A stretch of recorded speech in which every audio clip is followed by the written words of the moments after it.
may be seated. My name's Joel, one of the pastors here, and hey, it's good to have you guys. We will be in Matthew chapter 28 this morning, Matthew chapter 28, and I hope that you guys had an awesome time in the snow last week. It was definitely an eventful time for me and my family as well. We live up in Bella Vista, and so we kind of live on a hill, and this is really the first time we've had snow since we moved to Arkansas, and first time in a long time that my kids have seen snow, so it was a big deal in the Hastings household. And we went out, and the first day when it started to snow, we were like, man, I don't know if we can actually even get out of here. And so thankfully we live on a little bit of a hill, and it's kind of the road is at the top of the hill, and then it's a little bit downhill to our house, and then behind our house there's a big ravine. And so we weren't sure if we could get anywhere else, and so instead we were like, all right, let's try to go sledding down just the hill in our own yard. And so we went outside and we started to get going a little bit, but it wasn't that much fun. I could see on my boy's face it wasn't that much fun. And so then I had a bright idea.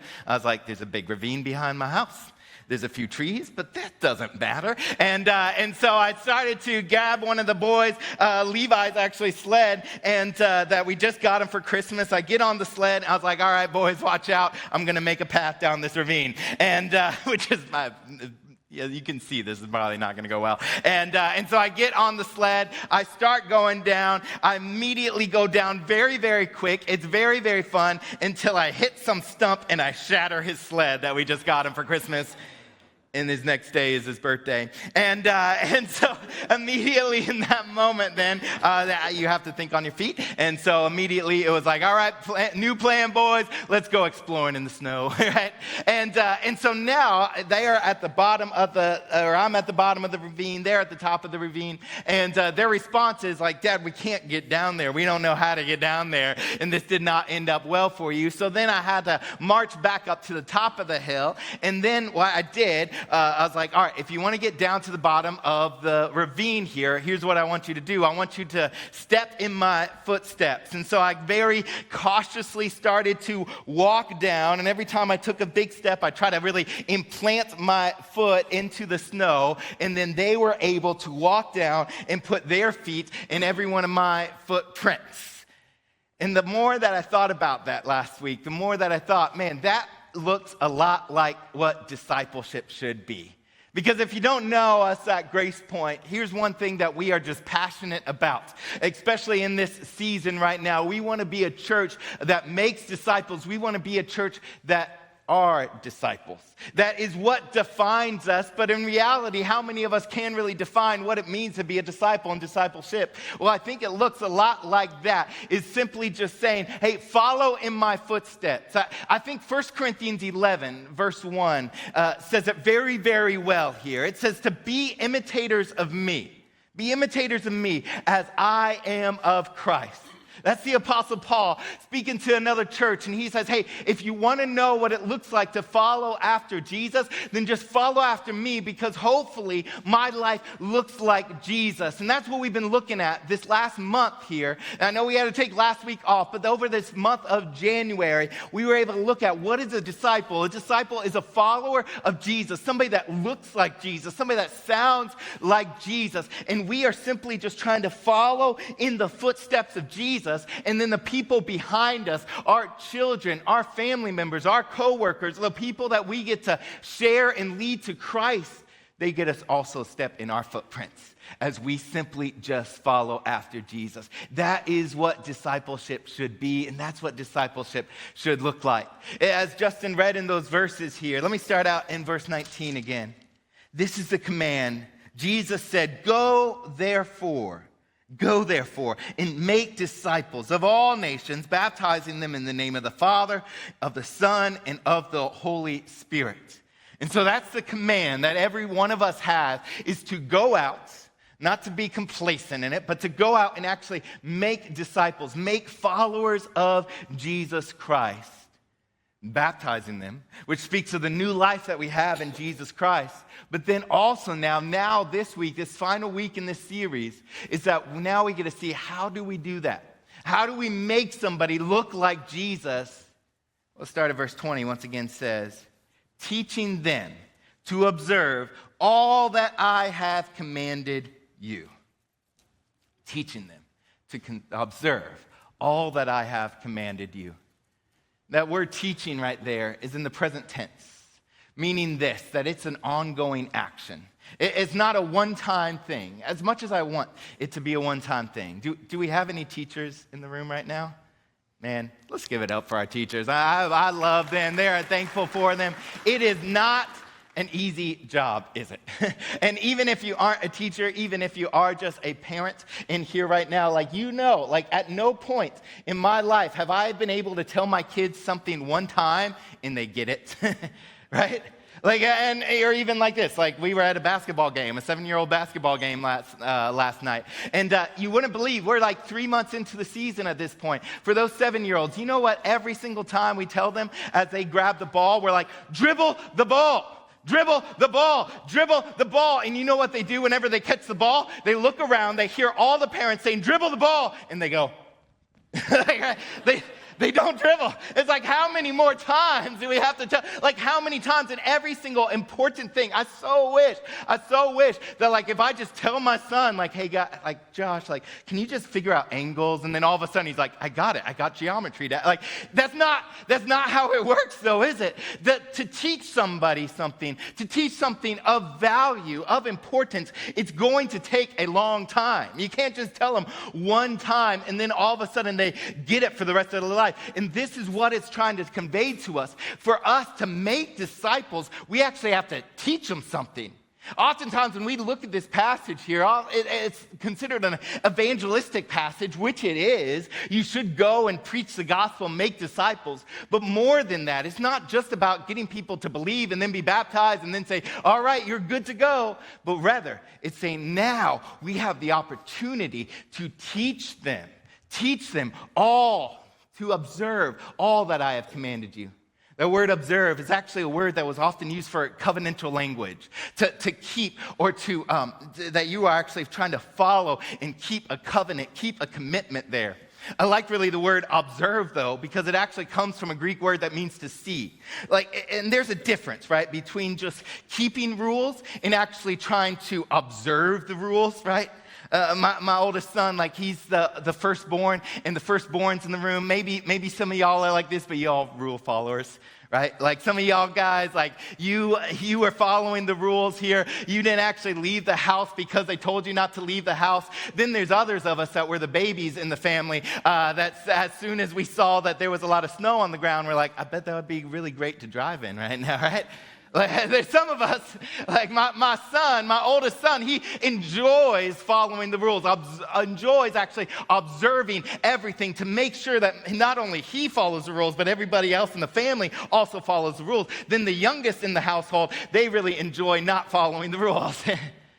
But right now, he says, teach them to observe, to pay attention to see. And I love just the aspect of it means to see something.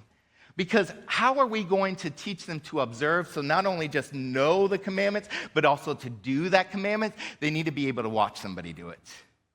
I can sit here all day and tell you to trust Jesus. But until you see somebody else in this room actually say, you know what, I went through some horrible life experiences and I still trust Jesus. Until you see that, that's what starts to sink down deep into our soul. And so now, to make a disciple, it means then that we have to do life with people, that we have to be involved in people's life, that we have to be able to see and know one another in order that we can see and know that they are following after Jesus. We can follow in their footsteps as they follow after Christ. This is what it means to make disciples. Observe all that I have commanded you. As I've already said, in Greek, all means all, and that's all means. Every little thing that Jesus has commanded us.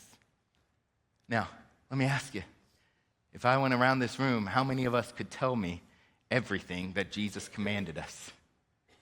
Because here it says that we need to be doing, we need to actually observe. It means to actually do the things that Jesus commanded. How many of us could actually even tell us all the things? I'll be honest, I wasn't sure how many things that Jesus actually commanded us to do. So I started to do research this week, and I got wildly different answers from all different subjects. Some of them mentioned up to 400 different type of commandments. Some of them mentioned about 40 of them and grouped them kind of together, because it's like, if he says it in all 4 Gospels, do you count that 4 times? Do you count 1 time? But even if we were just to group it down into groups of different types of commandments, let me show you. These are all the commandments that we could find. There's about 40 or so in there. Now, if I gave you a week or two, some of y'all smarty pants in here probably could memorize that whole list if you really wanted to. You could memorize, and then I listed out some of the references on there as well. But you probably could memorize some of them. But in reality, we could maybe even take the next year, and we could teach on one commandment every single week for the whole entire year. But in reality, I don't know if I just teach one sermon on loving your enemies, I don't know if one sermon is going to do it. It wouldn't do it in my heart, right? So it wouldn't 30 minutes and then be like, all right, I got it for the rest of my life. No. For these commandments, one of them says to be perfect. That might take a little bit of work, won't it? And so the idea here is that for us, this idea of discipleship, this idea of following after Jesus is a lifelong commitment, a commitment that never, ever, ever stops. And we can spend every Sunday and every Wednesday and every other day for every other year for the rest of our life looking at this and trying to follow this, and we still won't ever get it perfect, but by God's grace, we will get a little bit better, a little bit better. And so let me tell you actually how we're trying to do this at Grace Point. Because if you're here today, I hope that you are going to see this as your church, to see this as the body of Christ that you belong to. And so for us here, here's how we split it up. We split it up into 3 areas. We say to be a disciple, we want you involved to be in community, to be equipped, and to be sent on mission. Maybe you've seen this before. If you join one of our new members class, I think this upcoming one is already filled up, and we'll get you again on the next time. But if you join one of those classes, you might even see this. And here's what we think that a disciple should be. Number 1, it should be equipped. I'll start there. Equipped means that you know something, that you know what you need to know. Community is how you actually live that out with one another. And then mission is the things that we do. See, if you want to actually become something, you need to know something. You need to be able to do something before you can be something. Let me put it this way. Let's say that there's some kids in here. Maybe there's a young man in here that wants to be an NFL quarterback. All right, you want to be Patrick Mahomes. I know my audience. You want to be Patrick Mahomes right now. In order to become Patrick Mahomes, you have to know something, right? You have to know how football works. And that's really the first step of discipleship in a lot of ways. It's like you just need to know something. You can't be a disciple if you don't actually know what the gospel is. You can't actually ever become Patrick Mahomes if you don't know the rules of football. So the very first step here is that you want to know the rules of football. So you need to know the rules of football, but not just know just simply the rules of football and what a touchdown is, and that that there's no grand slam in football or something. You actually have to know the plays of football as well, don't you? And so you have to have certain amount of knowledge. You have to be equipped with a certain level of knowledge. But even more than that, if you wanted to become Patrick Mahomes someday, then not only do you just need to know something, because let's be honest, a lot of us in here, a lot of us guys in here, we know a lot about football, right? It's I played Madden for way too long in my life. I know all the plays too. And I know I feel like I know more. If they just listen to the play calls that I'm doing, they'll actually win a few more games. Like a lot of us, we feel like we know just as much as Patrick Mahomes. The problem is we look more like Andy Reid than Patrick Mahomes, and we don't actually have the ability to do the things that we are called to do, right? Because not only do you, if you want to be him, you have to know certain things, but you have to be able to do things, right? You have to go into practice. You have to throw the ball. You have to be able to run the play. You actually have to go in the huddle and spend time in the huddle in order to call the plays, in order to do the plays, in order to work out, in order that you can be the athlete that you are called to be before you could ever become an NFL quarterback. You have to be able to know some things. You have to be able to do some things so that you can be somebody. In the same way, for us in our discipleship journey, we need to know some things. And if we just tell you to, hey, go out, change the world, but yet you say, I don't really know why I believe what I believe. I don't really know what the gospel is. I don't really know all the things that Jesus has commanded us. That's like us trying to say, hey, go out in an NFL football game, try to win the game next week in the Super Bowl without having any knowledge of how to play football. So we first need to make sure that we know the things. And then second of all, we need to make sure that we can do those things. To go out, to spend time in the huddle, to spend time in the practice in order that we first know the people around us, know the people on our team, in order that we can run the plays. And in the same way, we need you to be involved in community here at Grace Point Church, that you know the people around you in order that you can do the things that God has called you to do. It gives you the atmosphere, the environment to do that in order that one day you can be sent out. That you can live sent and be on mission in order to go out and win the game, in order to go out and to be the very person that God has called you to be in the same way. And so for us, we think of this and we think, man, maybe one day my boy is going to be the next Patrick Mahomes. And you start working on that and you start wanting, and for that time period, back in New Testament time period, they had a very similar mindset of like any time that you learned something, it was always to become something. Like there was no context for which you would just learn a trade or some type of information that you did not want to actually practically use that. That's different than us today, right? Like we have, today you might say, I'm going to go to college because I love learning. That wasn't a thing back then. Like if you went to college, if you went to any type of school, it's because you wanted to be something. If you wanted to actually train after a fisherman in order to become a fisherman, like you would actually learn all the tradesmen of fishermen in order that you could become a fisherman one day. You would learn the trade of a blacksmith in order to become a blacksmith one day. There was no context for which you would actually try to learn something which you did not try to be something. In the same way here, Jesus in his command says to observe all that I have commanded you to do. Observe all that I have commanded you to do. And so it's not just simply about knowing these things, it's being able to do these things. Because we are formed by obedience, not just information. We're formed by obedience, not just information. It's not just good enough to know all of it, but then now let's take the things that we know and transform it into something that we do. And that's how we look like Jesus. You know what's the cool part about discipleship is, though? If you want to be a professional athlete, yes, they're at the top of the podium. They're at the top of the stairs. They're in the limelight. But for us, and what discipleship looks like, according to Philippians chapter 2, it says, Philippians 2 says, have this mind in you, which was also in Christ Jesus. Jesus, though he was in the form of God, did not count equality with God a thing to be grasped, but humbled himself and took on a form of a servant, be born of a slave. And so for us, when we say, I want to be a disciple of Jesus, it's not about going up. It's all about coming down and serving and giving. Listen, let me encourage you to become a part of Grace Point Church in every facet, in every way. Listen, for equipping, some of us, we need to know some things still. We need to bolster up our theological understanding so that we won't be tossed to and fro anymore. And so we have classes to equip you, to train you up. Let me encourage you to do that. We're actually in the process, even right now of the fall, you can start be looking, and we're going to start hopefully, Lord willing, a year-long discipleship training program that will train you up. You can be looking for that. For some of us, we need to be involved in community.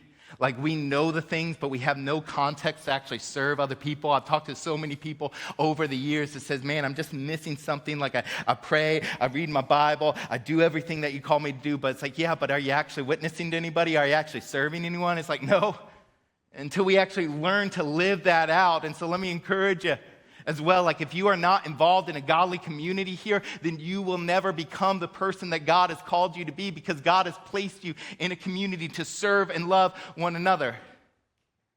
For they're on mission as well. That one involves sacrifice. For some of us, that means that we need to take time off of work and go on a mission trip and live actually on mission overseas. Some of us, though, it's not nearly that. Some of us need to learn how to serve here in our local body. Some of us here, we're actually even starting another initiative over the next few weeks. You're going to hear more about it over the next few weeks, but we want you to know your story, to know how God has transformed you. Are you truly a disciple or not? And I want you to know that story. I want you to be able to help other people know that story. And so actually, do we have the QR code? I don't know if we are able to get that up or not. But here's what I want us to do. Actually, take out your phone. I'm giving you permission to take out your phone. So if you're on Facebook, the Lord was looking out for you today because nobody's going to know. Here's a QR code. I want you to snap a picture of that or pull it up if you can. I'm not going to be able to see if you actually do it or not, but I want you to pull up that so you can have it saved on your browser at the very least. But you'll see there that there's a few important next steps. You'll see that there's an opportunity to get involved in a group. You'll see that there's an opportunity to go to the equipping page and learn a little bit more about that. You'll see actually there's an opportunity to share or know your story. And that's another opportunity for you to say, yeah, I want to know my story, and I'll be able to also help other people know their testimony so I can share my faith and become the disciple that God has called me to be. So let me ask you, if you were to look at your life right now, where in your life are you saying, I'm not truly becoming a disciple? There's something in my life that might not fully be following after God. So I'll be honest, if you just look at all those commandments, here's what I know. For somebody in this church that's actively serving and doing the things that God has called them, that they're actively involved in community, that they're actively giving financially, if you are doing all of those things that require the sacrifice, then I guarantee you that there's something behind the scenes that God is working in your heart. Because if God is truly working in your heart, there's going to be all sorts of evidences all around you and in your life as well. And so let me encourage you at the start of this year to say, how can I be involved? How can I become the disciple that Christ has called me to be? Every single one of us.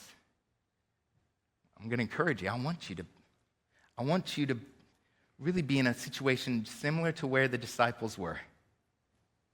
Because if you think about it, they just saw Jesus Christ be brutally murdered, then raised up again. And right before he's about ready to ascend up to heaven, he's like, hey guys, I want you to lead everybody in the entire world to me. That would have been a little bit intimidating, wouldn't it have been? And for me now, I don't want to take a step back from that. Here's what I want to do for our church as well.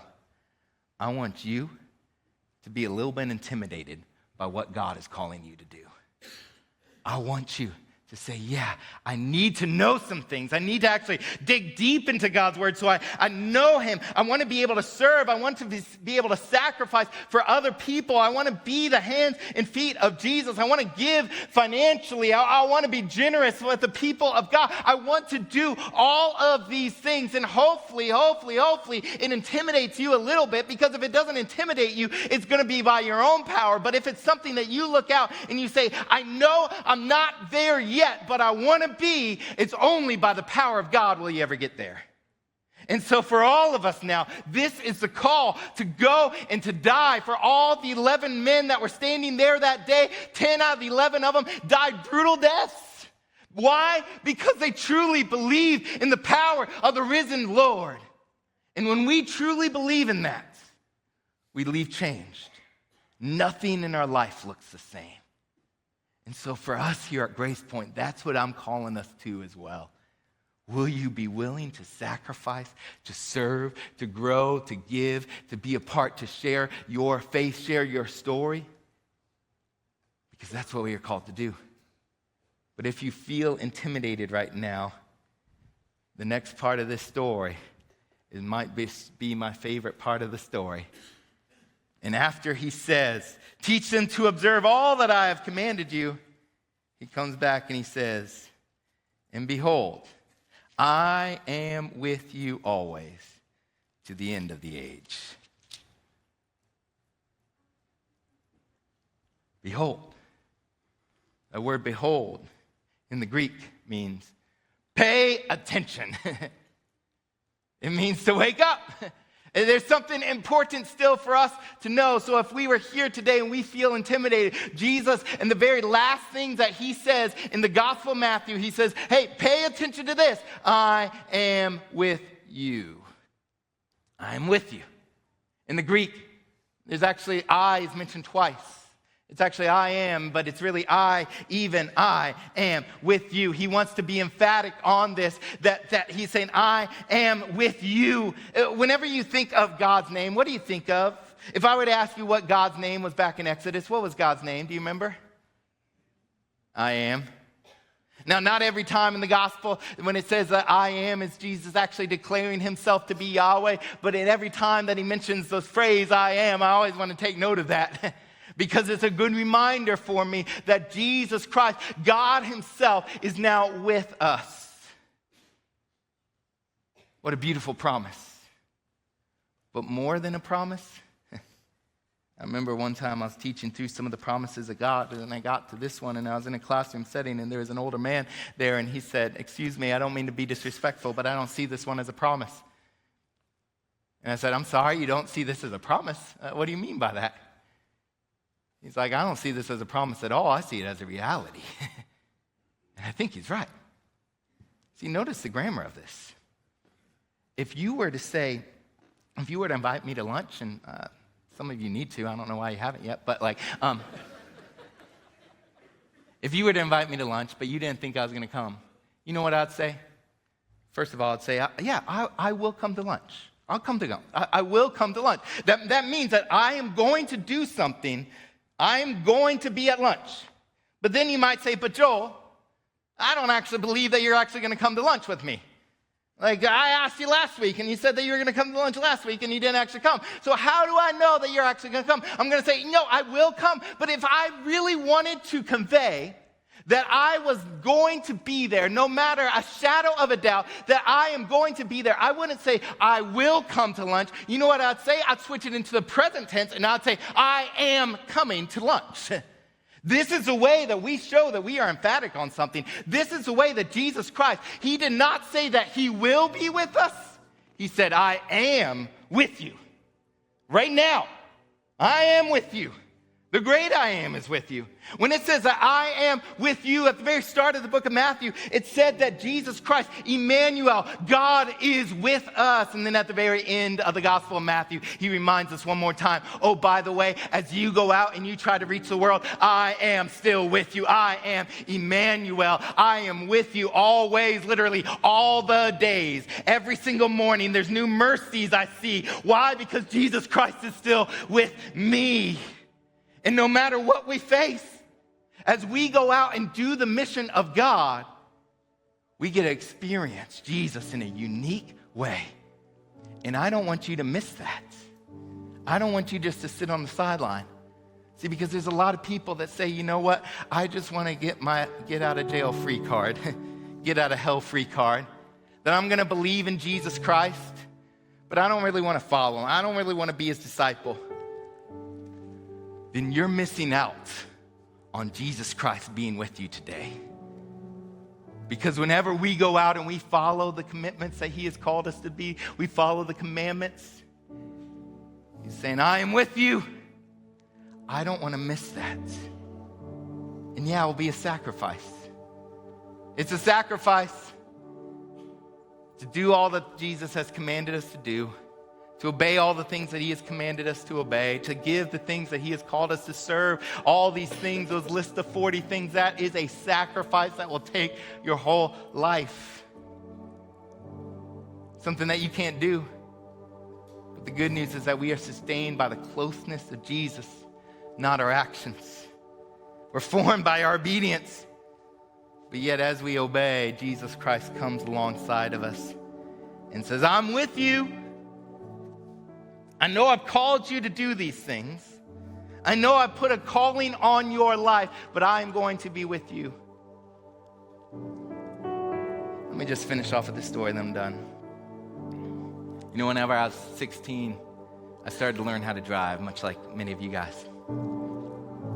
My dad, whenever I started to drive, he took me aside and he started to teach me obviously how to drive, to use my turn signals, to always wear the seatbelt, to do all those things. I learned how to fill up the gas tank. I learned all the basics there, and in order that I might one day be able to pass the test, just to be able to drive safely. And so whenever I was 16 years old, a few days after my birthday, I went down to the DMV and I took the test and I passed it. And so I came back home. I was so excited there. And my dad, who had already taught me how to drive, he was excited for me as well. And I was just excited because even though my dad had like a 2002 Buick, I was still excited that I was going to go drive around and pick up my friends and drive real cool around the small town in Oklahoma. I was going to be a big deal. Why? Because I could drive. But before I actually got into the car, my dad said, "Hey, son, before you actually go driving, I need to teach you a few more things." I'm like, "Dad, you already taught me how to drive. I passed the test on the first try. Like, you don't need to teach me anything else. I already know what to do." He's like, no. Before you go out and you pick up your friends and you do all that, like, there's some things that you still need to learn. And so then we had to go outside again. And this time he taught me how to change a tire if I ever get a flat on the side of the road. He taught me how to change the oil. He taught me how to take care of the car. And so I wasn't actually able to go out with my friends for like another week or two. Why? Because I still had to learn all the things about the car in order to be safe and drive the car and to take care of the car and what it meant to be a good car owner. Like, I had to learn all of that. And I'm like, "Dad, I just want to drive a car. I just want to go pick up my friends. I just want to go have a good time. Like, can you just let me?" And finally, after learning all of those things, all the things that he told me to learn, I finally learned all of them. And he gave me the keys. He's like, "All right, have fun, be safe." And so I got in the car. I was super careful. Once again, it's like 2002 Buick. It was 14 feet wide, but I could fit all my friends in there. It was awesome, all right? And I turned that car on. I started driving it around. We started picking up. I started having a lot of fun. And I remember about a month or two later, I went to the movies with my friends. And I had 14 teenagers in the back seat probably or something. But we got in the car. It was late at night. I turned on the car. I started to slowly pull out there. And as I slowly pull out in the parking lot, I end up scraping the truck right beside me. And as I scraped that truck, I didn't know what I was supposed to do. And I just ended up kind of turning even more into it. And long story short is by the time I got out of the car, the whole entire side of my dad's car was completely destroyed in a parking lot going 2 miles an hour. And my thought was what every 17-year-old boy's thought was, "My dad is going to kill me." Like, he told me to be careful. I had too many people in my car to begin with. Like, he told me to be careful. And now this is like, I was in a parking lot of all things, and I end up destroying his car. The truck beside us is fine, but this car, this Buick, like, it's completely destroyed. Both doors were hardly could even be opened anymore somehow. And so I was like, man, my dad is going to be so angry. But I pull out my phone. I'm like, I'm already starting to rehearse all the things that I'm supposed to say to him. Like, "Dad, like, I got in the wreck, but I'm gonna pay it off. I'll work extra hard. I'll work extra. I'll get an extra job so I can pay off. I can repair the car." So I call my dad. I get on my phone. I call my dad, and I say to him, "Dad," before he even says anything, I say, "Dad, I've been in a wreck."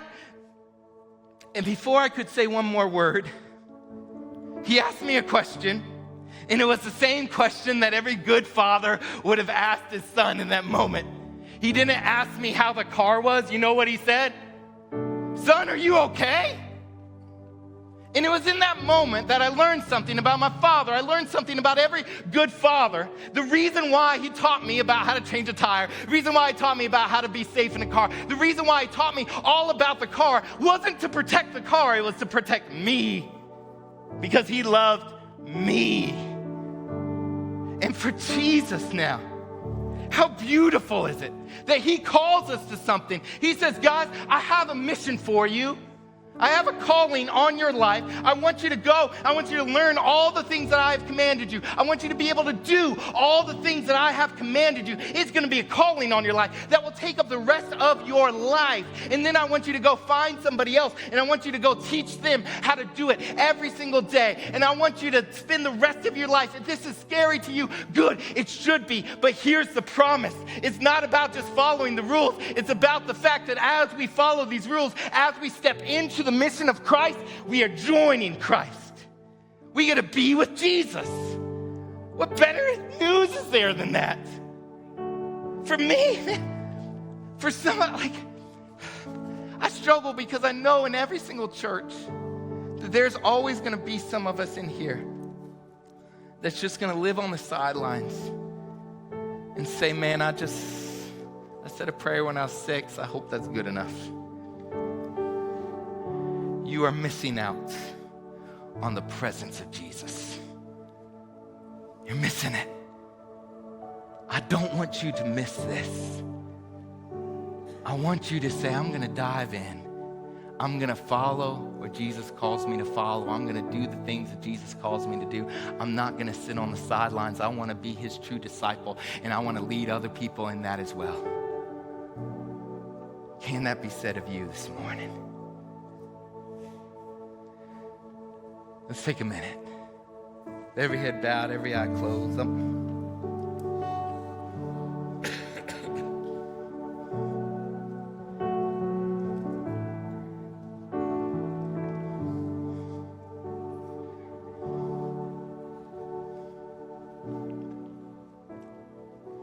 Are you truly following Jesus? If somebody were to look in on your life right now, would they truly see a disciple? Somebody that says, I want to be like Jesus in every sense of the word in order that I can be with Jesus? Or do they see somebody that just says, you know what, I haven't been taking my spiritual life very serious at all.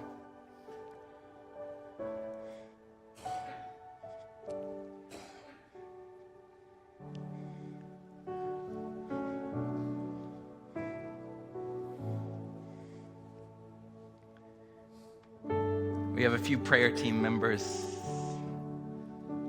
on the catwalk there. I'm down at the front.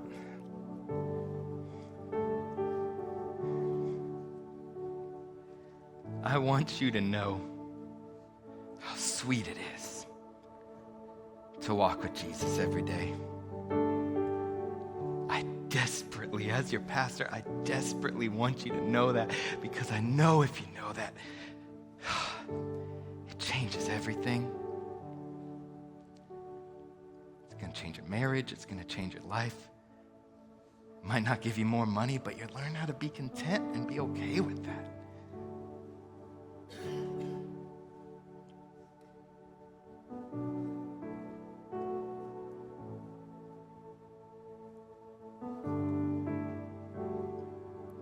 Father, I lift up this congregation now.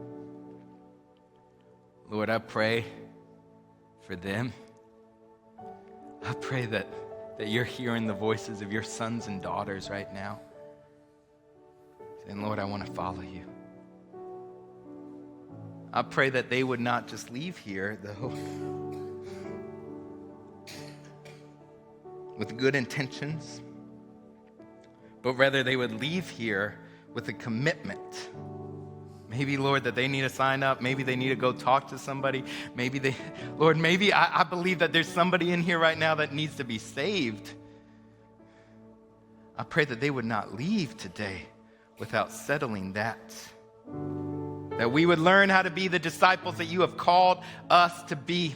That we would be different, that we would be changed, that when the world looks at us, they no longer see Joel Hastings, they no longer see any one of us, but they see you. They see a church that looks like you. They see individuals, they see families that look like you, Lord, that we are the type of disciples that carry your name, that carry your power, that carry your love into this community. Let's take another moment here.